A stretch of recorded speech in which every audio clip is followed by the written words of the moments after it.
Boa tarde, crianças. Tudo bem com vocês? Estamos aqui nesta terça-feira para mais uma aula de história. E hoje, como nosso livro encerrou, nossa unidade, né? Nós vamos trabalhar sobre Mato Grosso surge no mapa, certo? Vou estar lendo para vocês, ok? E vocês juntamente vão acompanhando, analisando o mapa. Esse mapa é um mapa atual, certo? Esse mapa é um mapa atual, tá? De 2002. Nós vamos ver os próximos mapas, que são mapas que mostram quando ainda não havia divisão entre Mato Grosso e Mato Grosso do Sul, e a região norte também não havia sido dividida, tá? Então, vamos lá para a leitura e acompanhamento sobre aqui a história do nosso estado, que é importante você saber a história do seu estado, que às vezes se fala tanto sobre Cuiabá, que é a nossa cidade, a capital de Mato Grosso, mas pouco se fala, né, no estado de Mato Grosso. Vamos lá então. Mato Grosso surge no mapa. Observe o mapa atual do Brasil. Ele mostra como está dividido e organizado o território e os limites entre os estados brasileiros. Número 1. Localize o estado em que você mora. Então, no mapa, você vai localizar o estado onde você mora. 2. Identifique e escreva em seu caderno os estados e países que fazem limites, fronteiras com o estado que você mora. Então, você vai pegar o seu caderno de história, tá? E você vai escrever aí os estados que fazem limites com o estado que nós moramos, que é Mato Grosso. Então, o que você vai colocar aí? Os estados: Rondônia, Amazonas, Pará, Tocantins, Distrito Federal, Goiás, Mato Grosso do Sul, né? São os estados que fazem divisa. E os países? Nós temos aí, no caso, a Bolívia, né? A Bolívia é o país que faz divisa com o nosso estado, onde você estará escrevendo no seu caderno de história. E analisa bem esse mapa, que é um mapa atual, que agora eu vou mudar para a próxima, né? Tá? Ok? Então, vamos lá. Você mora em Mato Grosso, que faz parte de um país chamado Brasil. A história de sua vida acontece aqui e faz parte da história do Brasil. O lugar em que vivemos e as nossas vidas estão sempre mudando. Ontem era assim, hoje já não é mais. Amanhã, como será? O estado de Mato Grosso e os outros estados que formam o país não existiram sempre. Eles foram criados e mudaram ao longo do tempo. Já foram 18 e chamaram províncias. Hoje são 26 estados e um Distrito Federal. Mas nada garante que eles continuarão assim, certo? O que ele fala? Pode ocorrer uma mudança novamente? Pode ocorrer, né? Como o livro aqui está nos falando. Mas ele está dizendo que antes eram só 18 e eram chamados de províncias, não de estados. Hoje são 26 estados e um Distrito Federal. Observa bem esse mapa. Se você olhar bem, nós não temos aí a divisão entre Mato Grosso, olha aqui, e Mato Grosso do Sul. Não temos. Olha só. Veja aí. Não tem a divisão entre Mato Grosso e Mato Grosso do Sul. Só Mato Grosso aí, certo? Outra coisa que vamos observar. Olha aqui a região norte. Você tá vendo aqui Amazonas, Acre, Rondônia, Roraima, Tocantins, tá vendo? Não. Então, também a região norte ainda não. Só Belém aqui, ó. Tá? Então, vamos olhando essas diferenças aí no mapa aqui do século, aqui ó, século XIX, certo? Nós estamos vendo aí os estados que tinham aí na região aqui, ó, região Nordeste, região Sudeste, região Sul, né?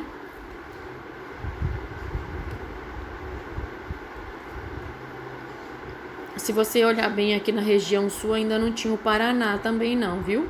Nós temos São Pedro do Rio Grande do Sul, só isso, Santa Catarina, mas o Paraná, só província Cisplatina, né? Cisplatina. Vamos voltar no mapa aqui. Essa província Cisplatina, se você olhar bem, ela é quem aqui, ó? Uruguai, né? Certo? Temos ali Rio Grande do Sul. Ali se você observar bem aqui, ó, São Paulo vai ter uma divisão aqui para ficar Paraná. Olha aqui, ó. Olha a divisão aqui, ó. Olha aqui. Tá vendo a divisão aqui? Então. Tá? Essas são algumas coisas que nós podemos estar analisando aí. Também não tinha aqui o Distrito Federal, tá vendo aqui? Goiás, tá? Esse aí do século XIX.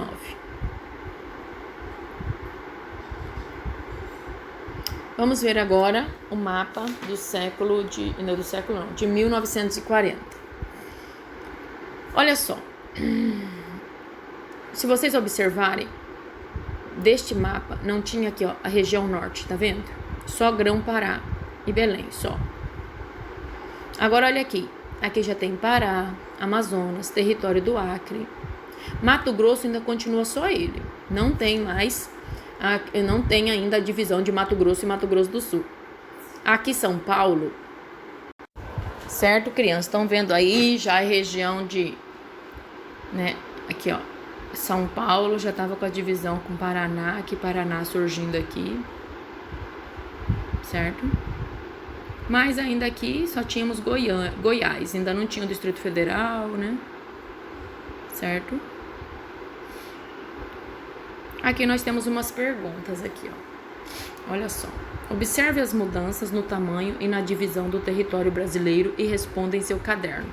No caderno, tem criança que quer escrever aqui em cima desse espaço que praticamente não tem espaço aí, né? Então, você tem o seu caderno de história para você responder nele, correto?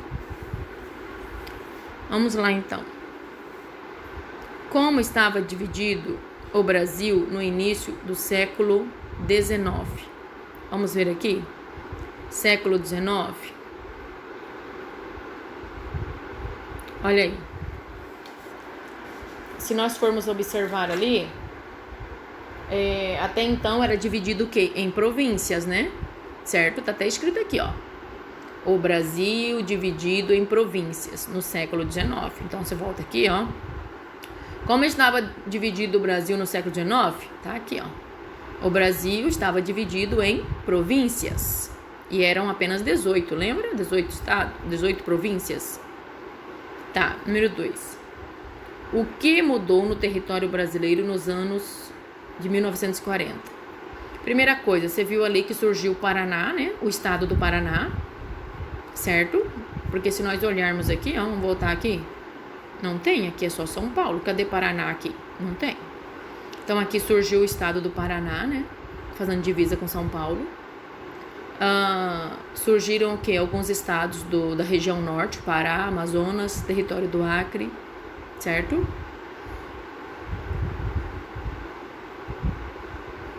E também outra coisa que mudou foi que começaram a ser chamados de estados. Olha aqui, ó, República dos Estados Unidos do Brasil. Começaram a ser chamados de estados, certo? Não mais províncias. Número 3.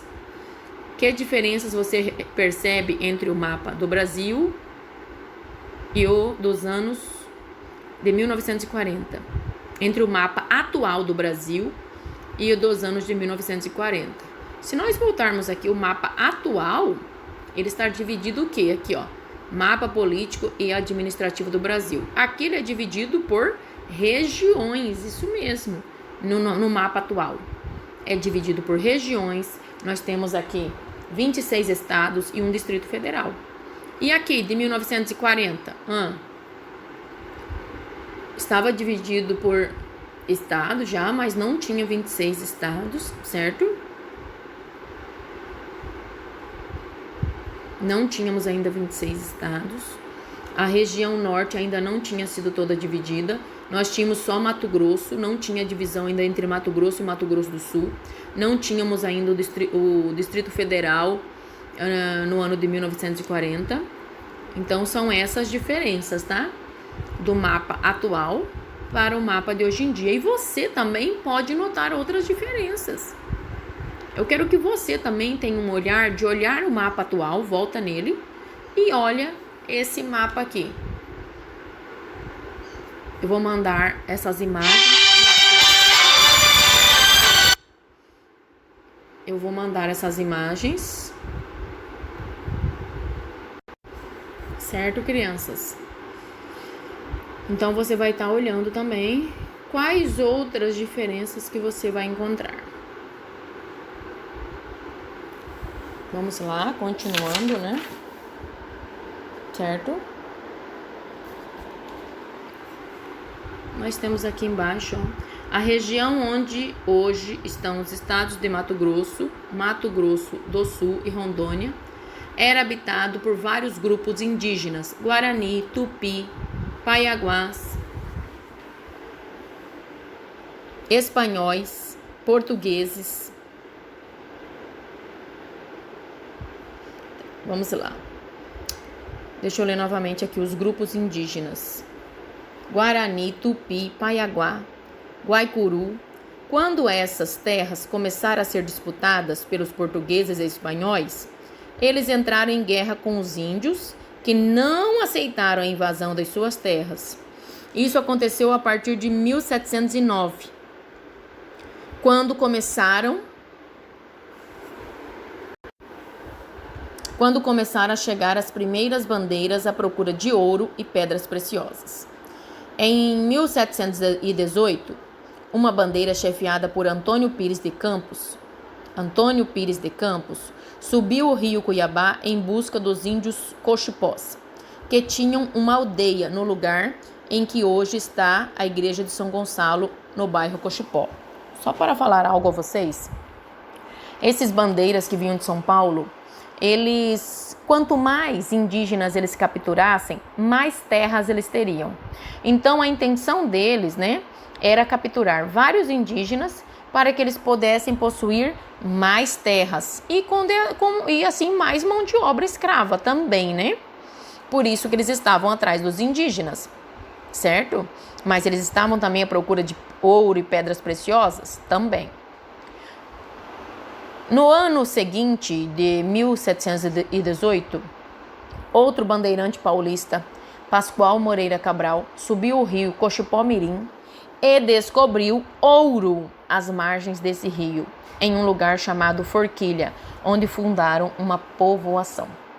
Outras minas foram descobertas às margens do Ribeirão da Prainha, isso mesmo, onde hoje está a igreja de São Benedito e de Nossa Senhora do Rosário. Quando as notícias da descoberta de ouro chegaram às capitanias de São Paulo e Minas Gerais, atraíram um grande número de pessoas que queriam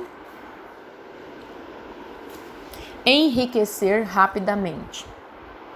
Os bandeirantes e mineradores que ocuparam a região entraram em conflito com os indígenas que habitavam essas terras. Grupos como os Cochiponés, Beripoconé, Paiaguá e Guaicuru foram exterminados nessa guerra, mortos. Outros grupos sobreviveram e hoje vivem em aldeias e reservas. Nas terras tomadas dos indígenas, dos índios, aos poucos foram surgindo os primeiros povoados, as cidadezinhas, roças e engenhos de cana-de-açúcar em 2 regiões próximas às minas de Cuiabá. O rio abaixo, hoje conhecido como Santo Antônio do Leveger, e a serra acima, hoje conhecida como Chapada dos Guimarães, e na região do Rio Paraguai, atualmente conhecido como Nortelândia e Diamantino.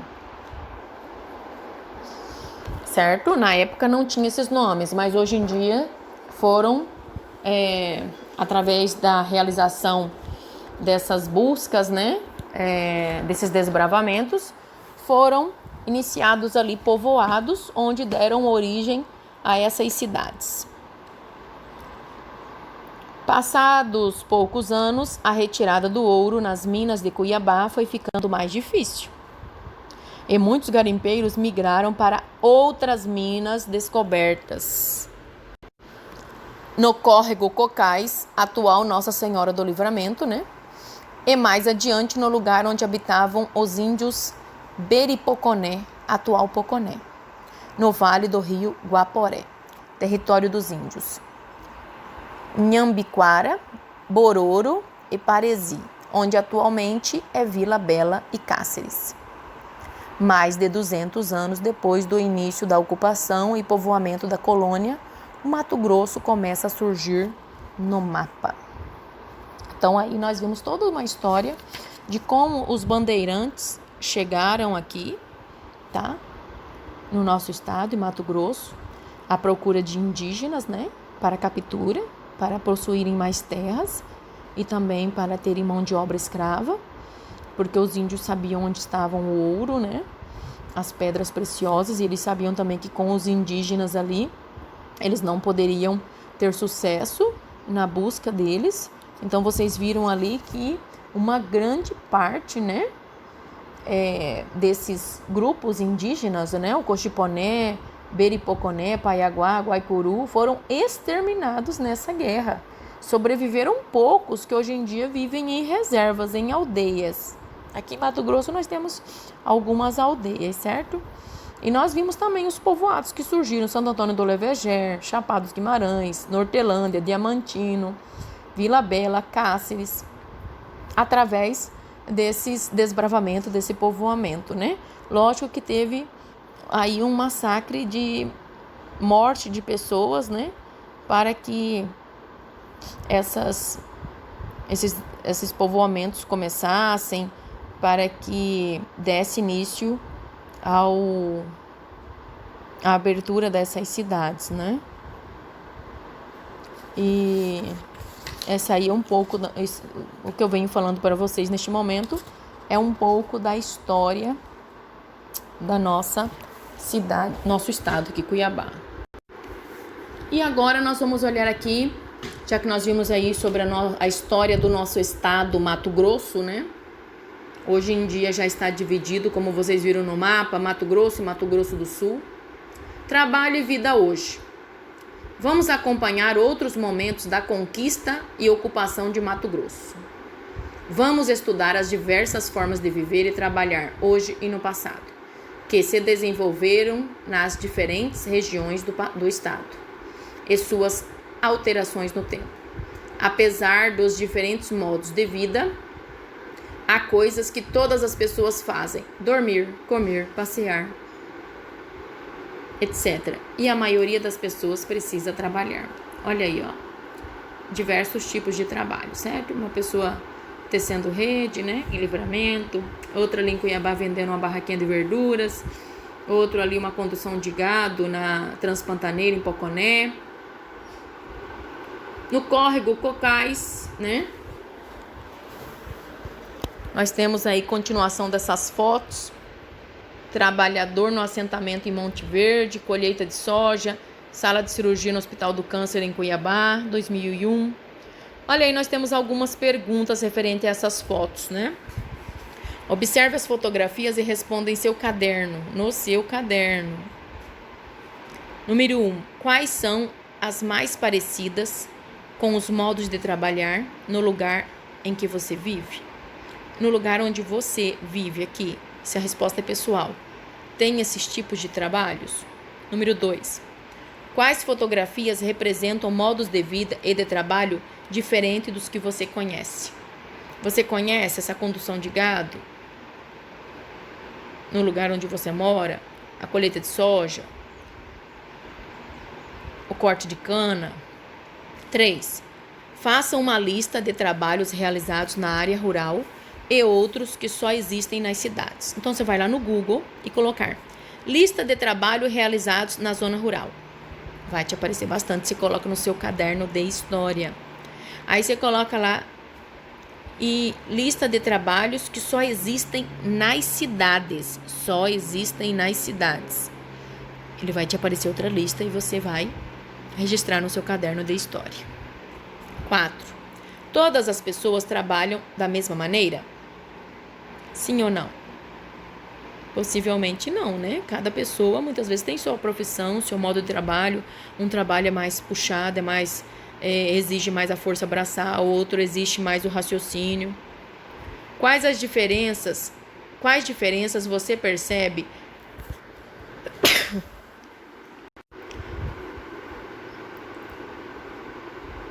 Quais diferenças você percebe na forma como as pessoas trabalham? É uma opinião sua, né? De todos os trabalhos que você está vendo aí, o que você percebe na forma como as pessoas estão trabalhando? 5. Essas pessoas trabalham apenas para elas próprias e suas famílias? Quem se beneficia do fruto desse trabalho? Será que os donos das empresas, os donos dessas plantação de soja, da plantação de cana-de-açúcar, será que eles não se beneficiam do trabalho dessas pessoas também? Para poder dar seguimento aos seus empreendimentos? Ok? Então, essas são as atividades que vocês vão estar realizando, tá? No dia de hoje. Outra coisa, eu quero que vocês aqui, ó, desta página aqui que você está olhando, observando, certo? Esta página aqui e esta, eu quero que você...